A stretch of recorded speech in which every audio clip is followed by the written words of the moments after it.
every U.S. policy that's ever been made in the 20th century onward, it was always this huge corrupt bundle of different factors that please different components of a coalition, and it's always about more than one thing. So one of the things it's about is propping up Iran. One of the things that it's about is pandering to jihadist American voters that live in Michigan, among other places, and more broadly, the sort of hard left of the Democratic Party that's gradually taking over the whole Democratic Party.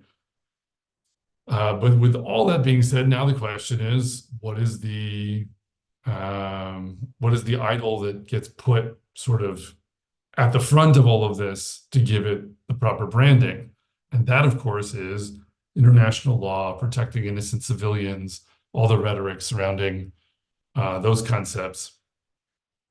And those are concepts that have substance to them, and that substance finds its origin in Christianity and the history of wars in Christendom.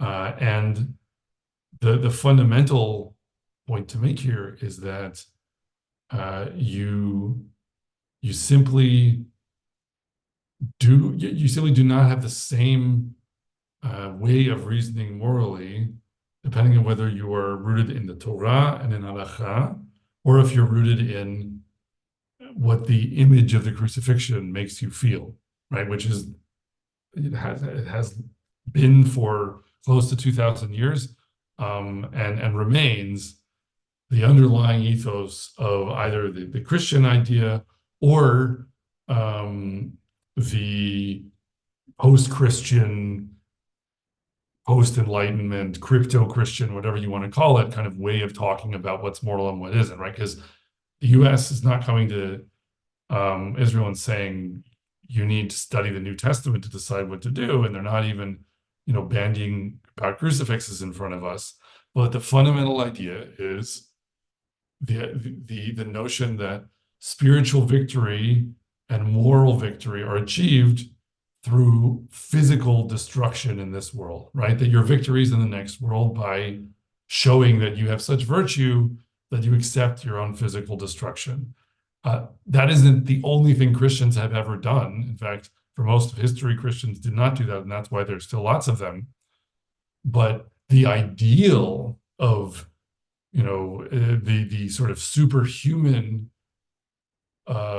semi-divine Jew that they deify doing that, of accepting his own destruction because of the spiritual victory for all of mankind that that achieves, that idea is there. And it's a particularly attractive one in a mentality that sort of says, well, we have to look out for ourselves, but we sure would like the Jews, at least, to act in such suicidally Christ-like fashion. And it doesn't cost us that much to ask that of them, so we're going to do that. That's the sort of the subtext of all this talk of innocent civilians and international law coming from Washington. And so, yes, at some level, it's about a prostration before an idol that has expectations and sets requirements, that has a kind of a moral system that's associated with it. And halakha, by contrast, is rooted in constraints set by HaKadosh Baruch Hu for what is permitted and what is required of you. And when someone comes to try to murder you, you're required to kill them. And when someone comes to try to murder you and they're doing so in a way that endangers their own children, it is not acceptable for you to accept your own suicide because you find it unpalatable or heartrending, or however you want to put it, to do what you have to in order to survive. Doing what you have to in order to survive is part of keeping Hashem's Torah. He created the situation that you're in. And he's the ultimate arbiter and the ultimate judge of what should happen. And so it's not our job to throw up our hands and accept our own destruction because we don't see how we can fight for our own lives without doing something that will hurt a hair on the head of someone else, that, we're not attracted to the idea hurting.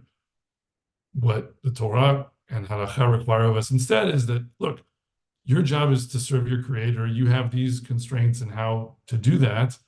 And what they require of you is that you survive. And if the way you have to survive involves doing something that hurts someone that you kind of wince at hurting because that wouldn't have been your inclination, ultimately you leave that up to HaKadosh Baruch Hu because he's the one who put you in that situation. He's the one who decided that was the challenge that you face.